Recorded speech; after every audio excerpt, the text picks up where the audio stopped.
Assalamualaikum warahmatullahi wabarakatuh. Selamat malam. Dengan saya lagi Tama dalam Ada Apa Gerangan. Bagaimana kabar kalian hari ini? Semoga selalu sehat ya. Ada Apa Gerangan kali ini akan membacakan cerita dari salah satu thread yang ada di Twitter. Langsung saja kita segera mulai ceritanya. Kejadian ini baru aja terjadi di desa sebelah. Mungkin beberapa teman-teman di sini nggak asing sama yang namanya kalap atau siluman penunggu sungai. Dan banyak juga versi cerita tentang kalap ini. Kali ini aku bakal cerita tentang kalap ini versi aku yang terjadi di desa tetangga. Jika ada yang pernah mendengar soal kalap, jangan ragu buat komentar dan share pengalaman kalian di sini. Ceritanya dimulai saat sepulang dari sholat jamaah Isya. Seno mengajak adiknya pulang. Ayo mulai Dul, ajaknya kepada Gundul. Seno biasa memanggilnya Gundul meski dia tidak gundul. Nama sebenarnya adalah Diki, umurnya 9 tahun. Diki sedang asik main kelereng dengan beberapa temannya.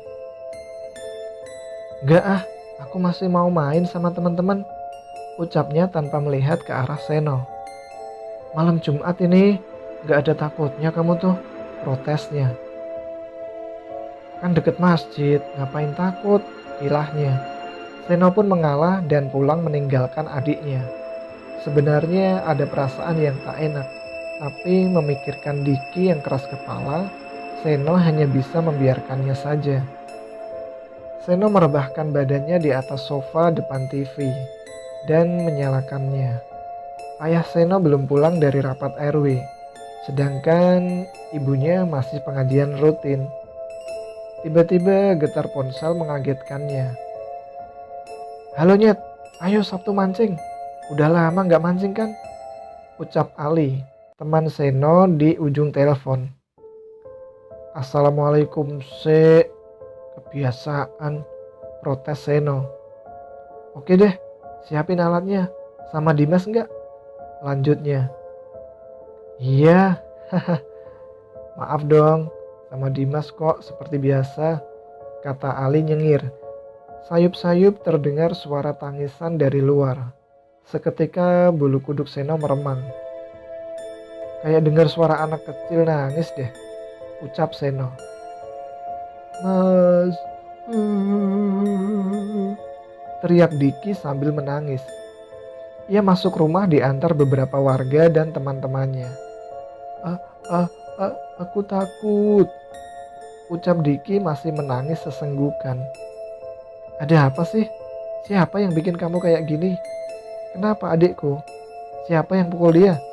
Tanya Seno. Tak ada yang menjawab. Wajah mereka tampak bingung dan ngeri membayangkan apa yang tadi mereka dengar dari mulut anak berusia 9 tahun itu. Bosen ah main kelereng, aku kalah mulu nih, keluh Vito, salah satu teman Diki. Main peta umpet aja yuk, ajak Wawan. Tapi jangan jauh-jauh ya, udah malam soalnya, usul Niko. Mereka berempat pun setuju untuk main peta umpet. Setelah melakukan ritual hum pimpa alaihum gambreng, akhirnya Wawan yang jaga. Aku sama kamu dong Nik, ucap Vito. Janganlah, sendiri-sendiri aja biar Wawan gak tahu, dasar penakut, ucap Niko. Sedangkan Diki sudah mulai mencari tempat persembunyian yang dirasa aman. Dia berinisiatif untuk bersembunyi di atas pohon mangga milik Pak Ruslan, di mana rumah itu berjarak tidak jauh dari masjid. Namun rumah Pak Ruslan dekat dengan kuburan. Kanan kiri hanya perkebunan mangga, karena memang Pak Ruslan juragan buah mangga. Setelah Diki naik, dia yakin Wawan tak akan bisa menemukan persembunyiannya. Benar saja, sudah beberapa menit berlalu, Diki masih terdiam menunggu Wawan mencarinya. Wah, Giliran aku jaga bentar lagi. Keluh Vito yang pertama Wawan temui, disusul Niko. Tinggal Diki, ayo bantu cari, ajak Wawan. Setelah sekian lama mereka mencari Diki, tak kunjung ketemu. Dik, di mana kamu? Teriak Wawan dan yang lainnya. Kesana yuk, di sana belum dicari, ajak Niko.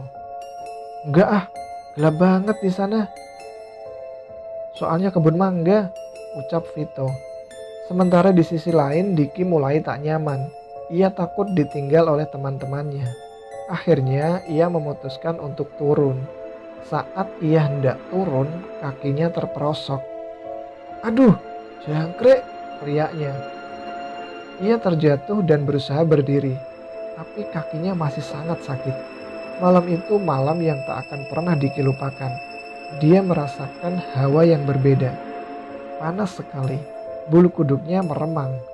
Ia paksakan kepalanya untuk menoleh ke belakang. Tak pernah ia sangka apa yang ada di depan matanya.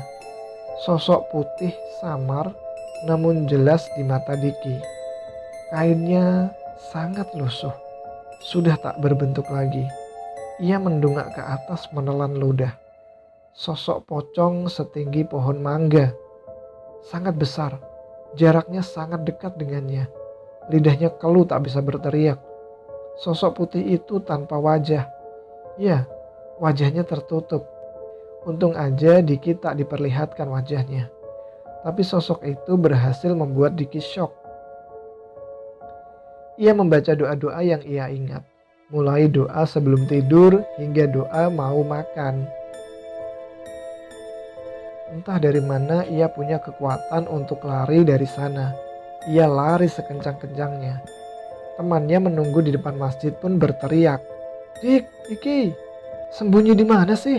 Tanya Vito setengah marah. Diki masih mematung, mengatur nafas, tak menjawab pertanyaan temannya. Ketiga temannya berjalan ke arah Diki. Sebelum Diki menunjuk ke arah di mana sosok tadi berada. Oh, ada pocong! Teriak Diki yang seketika menangis. Air matanya mengucur deras.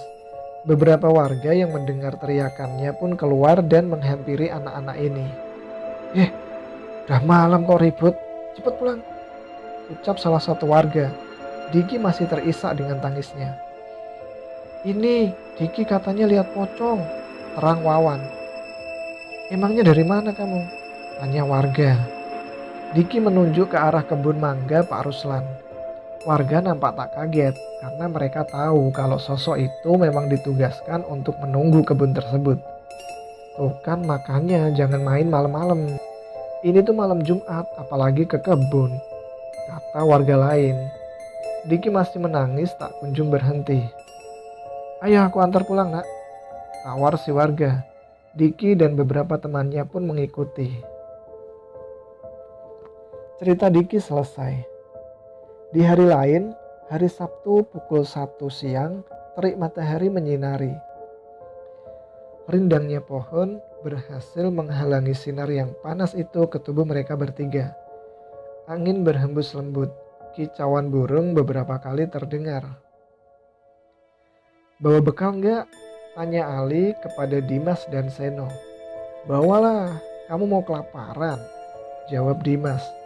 Seno hanya manggut, perasaannya tidak enak.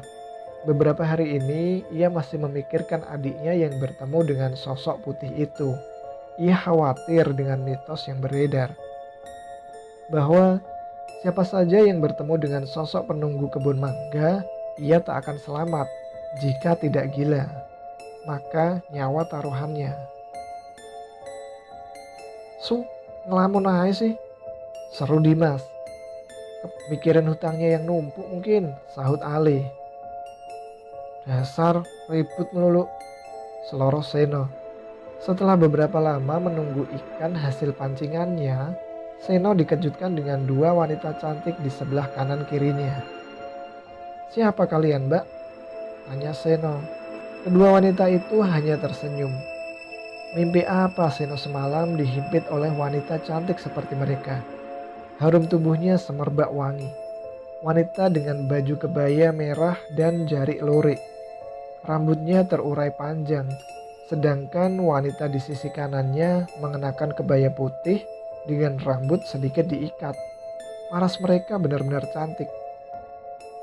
Hingga Seno tergoda untuk bercanda gurau dengan mereka. Tak ia pikirkan lagi di mana kedua temannya berada. Kedua wanita itu sebut saja si merah dan si putih. "Mas udah nikah?" tanya si merah. "Kalau belum menikah, gimana kalau nikah sama aku aja mas?" tawar si putih. "Aku juga mau nikah sama kamu," ucap si merah. Dengan nada menggoda, Seno benar-benar merasa beruntung bisa ketemu dengan dua wanita cantik ini. Tanpa pikir panjang, Seno pun mengiyakan.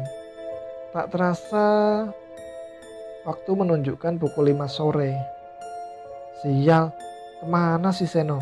Udah misah, dari tadi gak datang-datang," keluh Ali. "Nah iya, sebentar lagi juga udah mau maghrib," ucap Dimas. "Tak telepon aja ya," kata Ali. Dimas hanya manggut. "Jir, gak diangkat-angkat," lanjutnya. Hingga setelah maghrib pun Seno tak kunjung datang. Ali dan Dimas pun memutuskan untuk pulang. Lebih tepatnya ke rumah Seno untuk memastikan apakah dia pulang. Hari itu sudah jam 8 malam. "Dari mana saja sih? Mancing sampai jam segini baru pulang," sambut ayah Seno yang sudah menunggu di depan rumah. "Itu Pak De, ini tadi nunggu Seno kembali. Apa dia udah pulang Pak De?" tanya Dimas. "Ngikau kamu cah, kalian kan yang ngajak Seno mancing, harusnya berangkat pulang bersama," ucap ayah Seno. Dimas dan Ali saling berpandangan dan menelan ludah. Mereka ngeri jika menghadapi kemarahan ayah Seno yang terkenal tegas dan galak. "Kenapa diam? Mana anakku?" tanya ayah Seno. Mau tak mau mereka pun menceritakan apa adanya kepada ayah Seno. "Tadi waktu mancing kami berbincang dengan Seno, tapi Seno diam aja Pak De. Gak lama dia hilang gitu aja. Saya kira cari tempat lain buat mancing, tapi kami tunggu sampai isya, dia belum kembali, makanya kami kesini. Kami kira dia sudah pulang duluan," terang Ali. Tiba-tiba ayah Seno menggebrak meja. "Kalau kayak gini terus gimana?" teriak ayah Seno. Mereka diam tak menjawab karena memang mereka tak tahu harus bagaimana. "Udah kamu cari belum Seno?" tanya ayah Seno. "Udah Pak De," jawab Dimas. "Yaudah kalau gitu ikut aku," ajak ayah Seno. "Kemana Pak De?" tanya Ali. "Dah, gak usah kakean ngomong," ucap ayah Seno. Setelah lama mereka melakukan perjalanan, mereka sampai di sebuah rumah. "Ditunggu sebentar, silakan diminum," ucap wanita setengah baya. "Terima kasih," ucap mereka bertiga serentak. Tak lama keluar seorang lelaki berumur 60 tahunan. Ayah Seno menyampaikan perihal kedatangannya. Si lelaki manggut-manggut mengambil minyak di botol kecil, menghirupnya sembari memejamkan mata. Si lelaki membuka mata dengan tersenyum. "Dibawa kalap anakmu ini," ucap si lelaki. "Yang khawatirkan terjadi," kata ayah Seno. "Lalu cara menemukan Seno bagaimana Kang?" lanjutnya. "Tumpeng 40. Taruh di tempat anakmu hilang," ucap si lelaki. Tak puas dengan jawaban si lelaki, ayah Seno mendatangi beberapa orang pintar lainnya. Jawabannya pun sama, sudah 4 orang berkata sama. "Anakmu dibawa kalap," dan kalap itu meminta 40 nasi tumpeng. Kabar menghilangnya Seno sudah terdengar di telinga seluruh warga. Warga pun ikut membantu sukarela membuat 40 tumpeng untuk pertukaran Seno. Hari itu hari Minggu pukul 4 sore. 40 nasi tumpeng pun siap. Mereka berbondong-bondong membawa tumpeng tersebut ke sungai tempat mereka memancing. Tumpeng itu diletakkan di tempat terakhir Seno terlihat. Si lelaki yang pertama didatangi ayah Seno pun datang. Si lelaki membuang bunga 7 rupa yang ia bawa, menyebarkannya di sungai. Ia merapalkan mantra, menghentakkan kakinya ke tanah, lalu meminta warga untuk berdoa bersama menurut kepercayaannya mereka masing-masing. Warga pun diminta untuk pulang karena memang sudah waktunya sholat maghrib. Si lelaki, ayah Seno, Ali, dan Dimas bergantian menjaga. Sekitar pukul setengah 9 malam, samar-samar terlihat orang berjalan. "Seno!" teriak Dimas. Mereka berjalan ke arah Seno dan memberondongnya dengan banyak pertanyaan. Seno hanya terdiam. Dia nampak pucat. Tatapan matanya kosong. Lalu Seno pun pingsan. Hari berikutnya pukul 10 pagi. "Ceritain kemarin kamu kemana aja?" tanya Ali. Seno pun menceritakan apa yang ia alami. Di sana, warga berkumpul ingin mendengar apa yang telah terjadi kepada Seno. "Cuma gitu aja? Lah kok kamu hilangnya sampai 2 hari?" tanya salah satu warga. "Saya kurang tahu Pak D. Terakhir mereka sudah melepaskan bajunya. Kami hendak akan berhubungan badan. Tapi tiba-tiba saya sudah di sungai," terang Seno. "Gagal nikah kamu kan nak?" sahut salah satu warga. Lalu mereka tertawa bersama. Waktu di sini dengan waktu bangsa halus itu berbeda. Di sana cuma 1 jam, di sini bisa jadi seharian. Untung saja kamu gak sempat berhubungan badan dengan kalap nak. Jika kamu terlanjur, mungkin kamu tak akan pernah kembali ke sini dan terjebak di dunia bangsa halus. Jelas kakek Seno. Demikianlah cerita tentang kalap ini berakhir. Kalian ada yang belum pernah mendengar hantu kalap? Sebenarnya sebelum saya membaca cerita ini, saya juga belum pernah mendengar apa itu hantu kalap. Lalu saya coba browsing dan mencarinya di Google. Saya mendapatkan tulisan tentang apa itu hantu kalap. Hantu kalap adalah hantu yang biasanya mendiami wilayah perairan, bisa sungai, danau, ataupun laut. Dan biasanya orang yang dibawa oleh hantu kalap ini tidak akan pernah bisa kembali. Mereka akan dibunuh ataupun akan dijadikan budak di alam mereka.